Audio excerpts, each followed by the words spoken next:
Welcome to the Secrets of the Bible channel.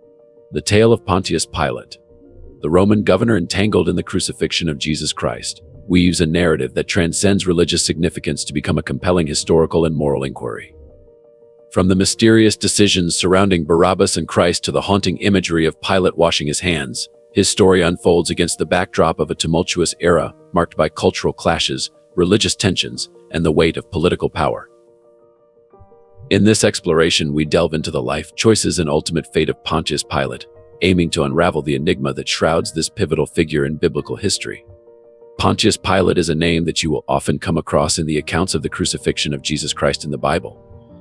He was the fifth governor of the Roman province of Judea and served under Emperor Tiberius from 26 AD to 36. Lady Pontius Pilate played a crucial role in biblical events mentioned in the New Testament. The mystifying decision of Pontius Pilate, wherein he permitted the Jews to select the release of Barabbas, a notorious criminal in Judea, instead of Jesus, whom he knew to be falsely accused, left an indelible mark on his legacy, shrouded in a mystery that remains elusive to us. Unravel. Despite his wife dreaming about Jesus the night before and advising him not to get involved with him, Pilate ended up handing Christ over to be crucified. After the people chose Barabbas, Pilate made the gesture of washing his hands, indicating that he had nothing to do with that unjust decision. Yet this could not save him from his fate. For that reason, in today's video, we will discuss the life and tragic death of Pontius Pilate, who he was, how he rose to power, why he washed his hands and allowed Jesus to be crucified, and what were the tragic consequences of the wrong choices he made. Please stay with me until the end, as you will be surprised by the ending of his story. But first, do me a little favor by hitting the like button to support the channel, and also subscribe. This will help you also to never miss an update when we upload a new video. Let's set the ball rolling. Now, to get a broad understanding of this man, let's look at it in this way. The Roman Empire conquered and occupied the region of Judea in 63 BCE, bringing it under Roman rule. The Roman Empire imposed heavy taxes on its provinces, including Judea, to fund its vast military and administrative expenses. The burden of taxation, along with other tributes, was a source of discontent among the Jews. Roman governors and prefects, such as Pontius Pilate, were appointed to oversee the provinces. Their authority included maintaining order, collecting taxes, and ensuring loyalty to the Roman Empire. The manner in which these officials exercised their power sometimes led to conflict with the local population. The Romans sometimes showed cultural insensitivity to Jewish religious practices. For example, a temple. Attempts to install Roman emblems or statues in Jerusalem, which conflicted with Jewish religious beliefs against graven images, provoked outrage and protests. There were sporadic uprisings and resistance movements among the Jewish population against Roman rule. Groups like the Zealots sought to resist Roman authority through armed rebellion, contributing to an atmosphere of tension and unrest. The religious zeal of the Jews played a significant role. They believed in the special covenant with God and resented any foreign interference in their religious affairs. The Romans, in turn, often perceived Jewish religious practices as peculiar and were suspicious of potential rebellious sentiments. This led to a series of tensions in the region where Pontius Pilate oversaw, therefore putting him under pressure in his governance. The early life of Pontius Pilate is not extensively documented, and historical records provide limited information about his background. What is known comes from brief references in historical texts and the accounts of the New Testament in the Bible. Pontius Pilate was born around the year 26 BC and came from a family that belonged to the Roman equestrian order, a social class below the senatorial class, but still a Christian, still considered part of the Roman elite. The exact place of his birth is uncertain, but historical records suggest that he was likely born in central Italy.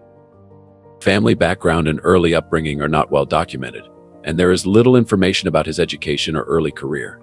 He rose to prominence through his association with influential figures in Roman politics, which ultimately led to his appointment to key positions within the Roman.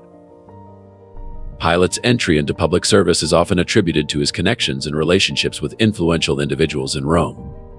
It was not uncommon for individuals from the equestrian class to secure positions within the Roman administration through familial or political connections. Pilate's career in public service progressed, and he eventually became the prefect governor of the Roman province of Judea, a position he held from approximately 26 to 36 CE.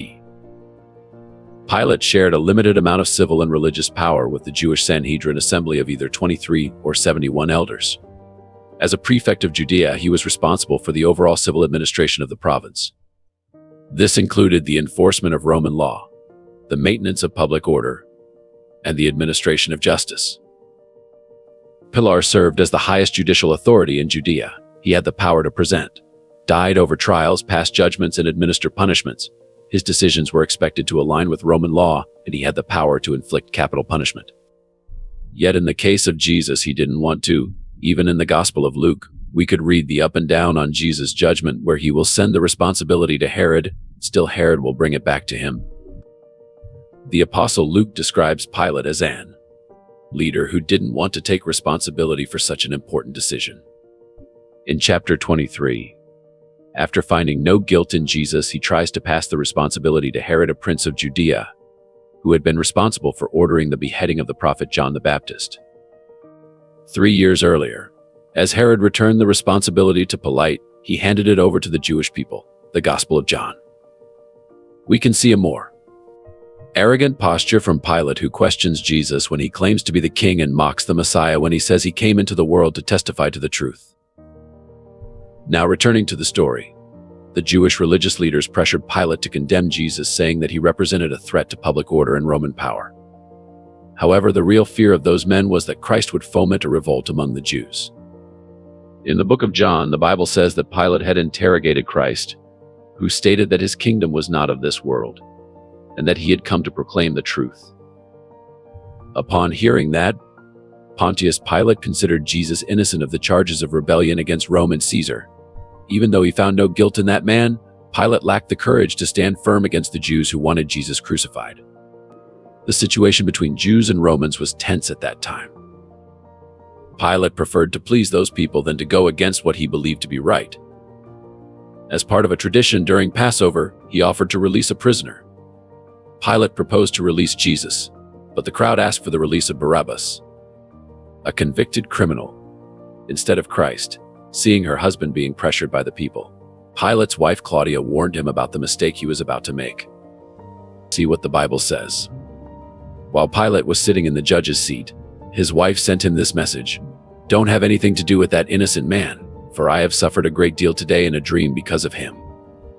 Look at this, brothers. But faced with the insistence of the population and the fear of starting a major popular revolt, Pilate publicly washed his hands, symbolizing that he had nothing to do with that decision and that the responsibility would fall on the people and the religious leaders. Then Jesus was crucified on Calvary outside Jerusalem.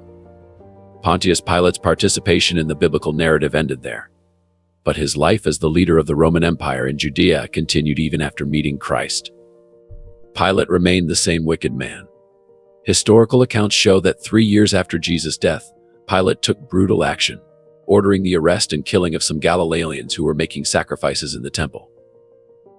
Pilate reportedly ordered the slaughter of a group of armed Samaritans at a village called Tiana. These Samaritans hoped to find artifacts believed to have been buried there by Moses. The leader of this movement may have been Doso, a Messiah-like figure among the Samaritans active around that time. Following Tiberius's death, Pilate's fate was set to be determined by the new emperor, Caligula, one of the most notorious leaders of ancient Rome. It is unclear whether any formal hearing took place, as new emperors often dismissed outstanding legal matters from previous reigns. The only certain outcome was that Pilate was not reinstated as governor of Judea.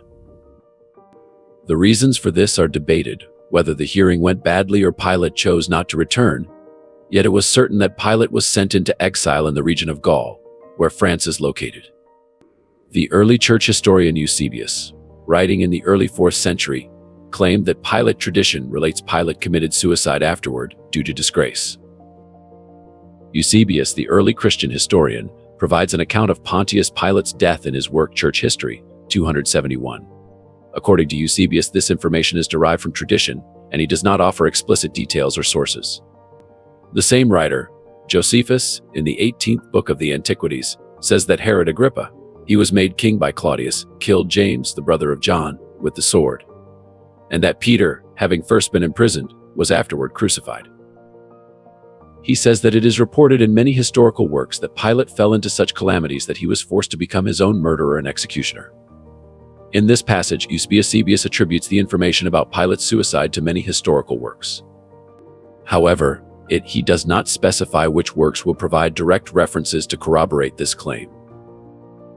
The use of the term reported suggests that Eusebius is relaying information that was part of the broader tradition circulating at the time rather than relying on specific documented evidence. Scholars have approached Eusebius's account with caution due to the lack of independent corroboration, and the fact that Eusebius himself acknowledged the narrative about Pilate's suicide may have served a theological purpose, emphasizing divine retribution for his role in the crucifixion of Jesus rather than being grounded in concrete historical evidence. There has been some argument on this claim, though. Early historians Daniel Schwartz argue against dismissing Eusebius's claims lightly. Notable sources, including the 2nd century philosopher Kellis, questioned why, if Jesus was God, Pilate had not been punished. Christian apologist Origen, writing around 248 AD, responded suggesting that nothing bad happened to Pilate because the responsibility for Jesus' death lay with the Jews, not Pilate. Pontius Pilate's legacy stands as a poignant reminder of the complex interplay between power, morality, and personal conviction. His pivotal role in the crucifixion narrative, marked by moments of moral ambiguity and political expediency, continues to captivate minds across the ages. The enigmatic washing of hands, the reluctant choices made under pressure, and the ultimate consequences faced by Pilate paint a vivid tableau of a leader torn between conflicting forces. Whether in the realm of faith or the annals of history, the tale of Pontius Pilate remains a timeless exploration of the universe. Human condition prompting reflection on the enduring impact of choices made in the crucible of pivotal moments. If you enjoy this episode on this channel, share, like, and comment on what you think about these claims on the death and works of Pontius Pilate, who crucified